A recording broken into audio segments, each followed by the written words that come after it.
The cold wind of the Ardennes had not yet given way to the fire of battle when Oberst-Lieutenant Friedrich Krieger, a career officer in the Wehrmacht with a face carved by experience and eyes that had long grown used to the sight of death, stood atop the snow-dusted ridge near St. Vith, staring down at what he had believed would be a miracle. 50,000 gallons of captured American fuel, stacked in barrels, slushing with promise, and glowing in the dim gray light like liquid gold to an army, choking on fumes and despair. And yet as he watched the convoy of trucks and the fuel depot hastily being organized by his men, an unexpected silence pressed on his chest like a premonition, not of victory, but of something darker, for he knew what the Allied lines were like, and he had seen the relentless advance of the Red Army on the Eastern Front, the firebombed ruins of German cities from Cologne to Dresden, the whispers among officers that Hitler's wonder weapons were too late, and as the Battle of the Bulge launched into its early violent crescendo,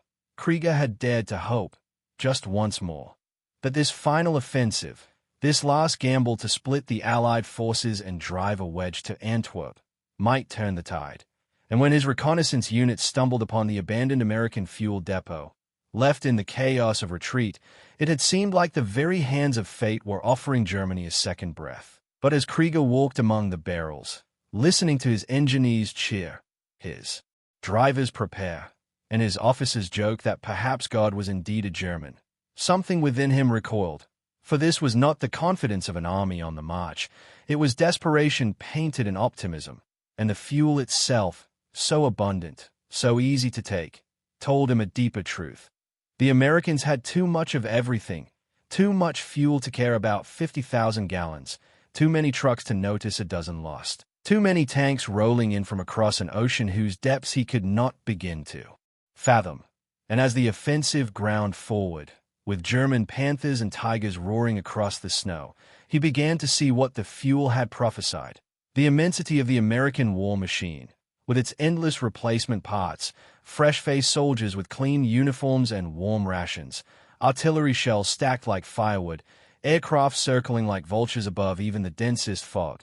And most damning of all, the sheer speed with which they recovered, adapted, and struck back, and the victory he had imagined upon seizing the fuel turned to ashes when his own vehicles, burdened by the cold and mechanical fatigue, began to break down, when Allied air superiority returned with a lifting weather and P-47s strafed his columns with impunity, and when the roads turned to mud and blood, clogged with wrecks and frozen bodies, he remembered the fuel and realized it had been a message, not a miracle, that to the Americans, this much fuel was discardable, a rounding error in their vast logistics empire, and that for Germany to base the success of its largest counteroffensive on such a find was not a stroke of luck but a symptom of terminal decline. And so as he stood one evening beside the burning hulk of a half-track that had taken a direct hit from a thunderbolt, watching the flames dance in the reflection of his men's terrified eyes, he knew with painful clarity that they had already lost, that all the valor in the world could not conjure fuel from air or spare parts from snow,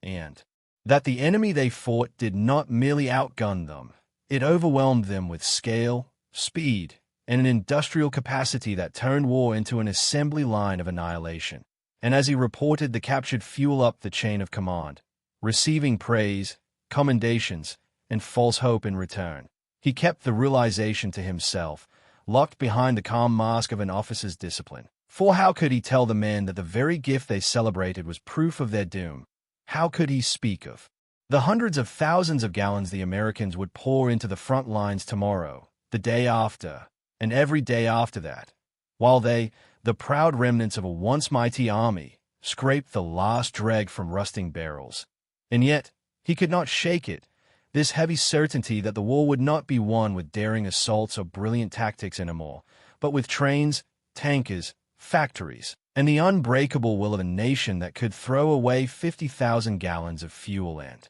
not blink. And so he fought on, because that was his duty, leading men through the nightmare woods of the Ardennes, watching them fall to sniper fire, frostbite, and artillery, never telling them that the moment he saw that fuel, the war was already lost, and years later, in the silence of a prison camp, long after the WWII had crumbled and Berlin was rubble beneath Soviet boots, He would sit with other officers and speak of strategy, of mistakes, of betrayals, but in his heart, he would always remember the day he found those fuel drums in the snow, in the cold, sinking understanding that Germany's enemies had already outbuilt, outlasted, and outmatched them in every way that mattered, and that the war was not decided by who captured what, but by who had so much they could afford to lose it and never notice.